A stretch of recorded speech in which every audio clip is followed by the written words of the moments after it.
Hello class 9th maths की कक्षा है ये आपकी एक्सरसाइज 2.4। इसको हम पढ़ रहे थे और इसी में हम प्रश्न संख्या 4 को आज हल करेंगे। प्रश्न संख्या 4 क्या है? गुणनखंड कीजिए। तो इसका जो पहला खंड है वो है 12x² - 7x + 1। तो इसमें क्या करना है आपको? इसका गुणनखंड करना है। तो इसके लिए जैसा कि मैंने आपको पहले की कक्षाओं में बताया है, हम मध्य पद को विभक्त करेंगे। इस तरह से विभक्त करेंगे कि उसका जो मल्टीप्लिकेशन है या गुणनफल है वो प्रथम पद के अचर संख्या और अंतिम पद इन दोनों के गुणनफल के बराबर होना चाहिए। तो इसी प्रकार से करेंगे। 12x² - 7x + 1 को हम ऐसे लिख सकते हैं 12x² - 4x - 3x। अब यहाँ मैंने मध्य पद को विभक्त किया किसमें? -4x - 3x में। अब देखिए -4x और -3x इन दोनों को जोड़ने पर हमें -7x प्राप्त हो जाएगा। और इसमें 4 और 3 का जब हम मल्टीप्लिकेशन करेंगे तो कितना आएगा? 12 आएगा, जो कि 12 और 1 के मल्टीप्लिकेशन के बराबर है। इस प्रकार से हमने मध्य पद को विभक्त किया और इक्वेशन को थोड़ा सा चेंज कर दिया। अब हम इसमें क्या करेंगे? इस पद को और इस पद को देखिए, इसमें से हम 4x को कॉमन ले सकते हैं। 4x को कॉमन ले लिया तो यहाँ पर बचेगा 3x माइनस यहाँ पर 1 बचेगा।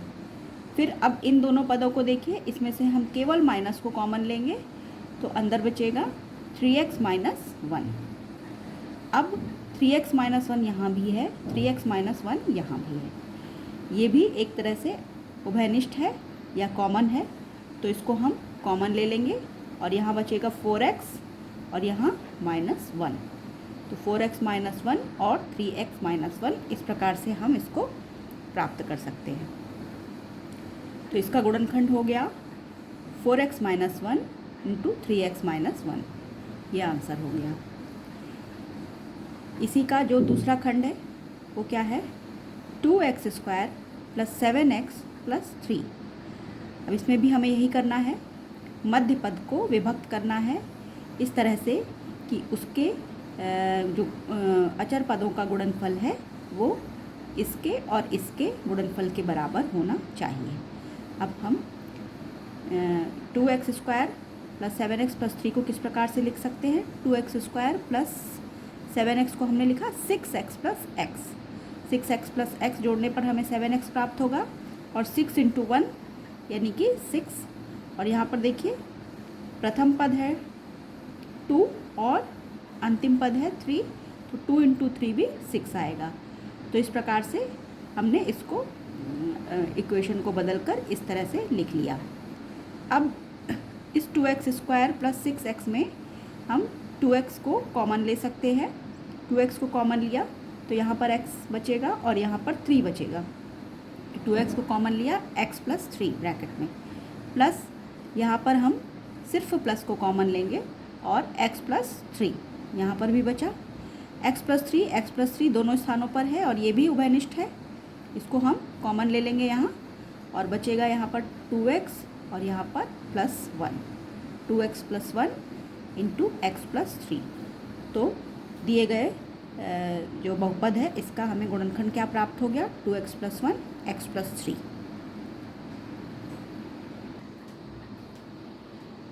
प्रश्न संख्या 5, गुणनखंड कीजिए। इसका पहला खंड है x³ - 2x² - x + 2। अब ध्यान दीजिएगा कि यह जो बहुपद है यह किस प्रकार का बहुपद है? x³ - 2x² - x + 2। तो इसमें जो घात है बहुपद की, घातांक है वो 3 है। अब इस प्रकार के बहुपद को कैसे हम इसका गुणनखंड प्राप्त करेंगे? माना कि px बराबर x³ - 2x² - x + 2। अब इसमें हम ये देखेंगे कि जो अचर पद है वो कितना है? अचर पद है 2। इसका हम सारा गुणनखंड, इस अचर पद के जितने भी गुणनखंड हैं उनको हम यहाँ पर लिखेंगे। दिए गए बहुपद में अचर पद 2 है, जिसके समस्त गुणनखंड +-1 तथा +-2 हैं। ये दोनों ही इस अचर पद के गुणनखंड होंगे। अब हम एक एक करके इन सारे अचर पदों के गुणनखंड को x के स्थान पर रखकर यह देखेंगे कि किसके लिए px की वैल्यू 0 आएगी। तो पहले हम x बराबर -1 रख रहे हैं बहुपद में।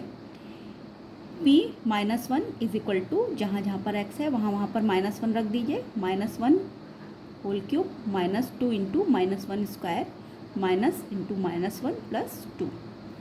इसको हल करिए तो आपको -1 -2 +1 +2 प्राप्त हुआ।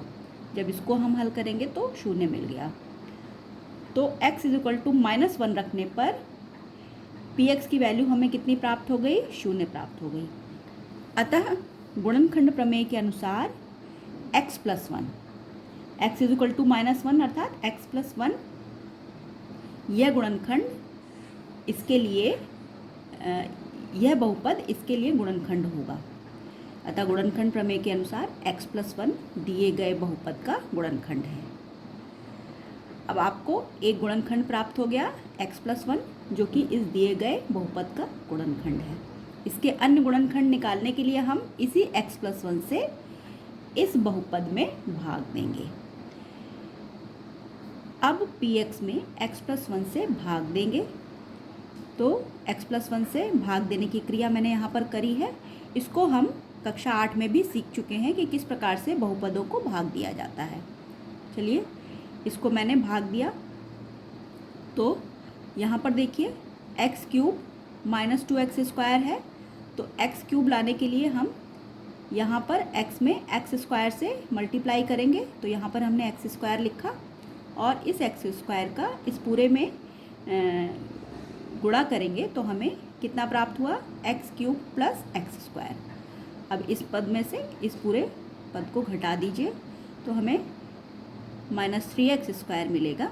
अब पुनः हम इस -3x² के बराबर यहाँ पर हमें लाना है। इसके लिए हम -3x से इस x में गुणा करेंगे।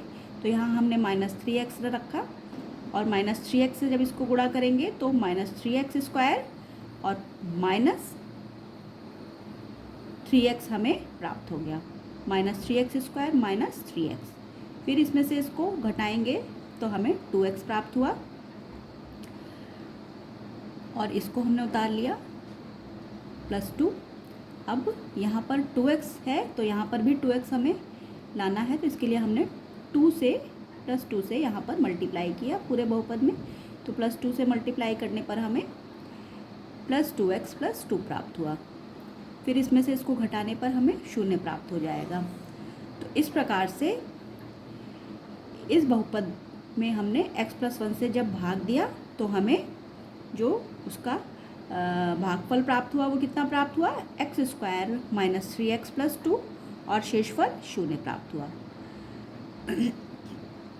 तो हम अब दिए गए बहुपद को इस प्रकार से लिख सकते हैं x + 1 ब्रैकेट में x² -3x + 2 इन दोनों के गुणनफल के बराबर दिए गए बहुपद को लिख सकते हैं। अब यहाँ पर देखिए x² -3x + 2 यह एक द्विघात बहुपद है। तो इसलिए इसको हम मध्य पद को विभक्त करने वाले तरीके से पुनः इसका गुणनखंड प्राप्त करेंगे। इसको अलग से लेते हैं हम x² -3x + 2। इसमें हम मध्य पद -3x को विभक्त कर लेते हैं -2x -x में और इसको पूर्व बताए गए तरीके से ही आगे हल करेंगे। x² -2x में से x कॉमन ले लिया तो x - 2 बचा। x - 2 में से माइनस कॉमन x + 2 में से माइनस कॉमन लिया तो x - 2 बचा। x - 2 यहाँ पर दोनों जगह है, उभयनिष्ठ हो गया ये। तो x - 2 को लिखा और x यहाँ पर -1 इसको ऐसे लिखा। तो अब इस पद का हमें गुणनखंड क्या प्राप्त हुआ? x - 1 x - 2 और x + 1 गुणनखंड हमने पहले से ही प्राप्त कर रखा है। तो इस बहुपद का जो समस्त गुणनखंड है वो कैसे निकल गए? x³ -2x² -x + 1 is equal to x + 1 x - 1 x - 2। तो इस दिए गए बहुपद के 3 गुणनखंड में प्राप्त हो गए, x+1, x-1, x-2। यही इसका उत्तर होगा।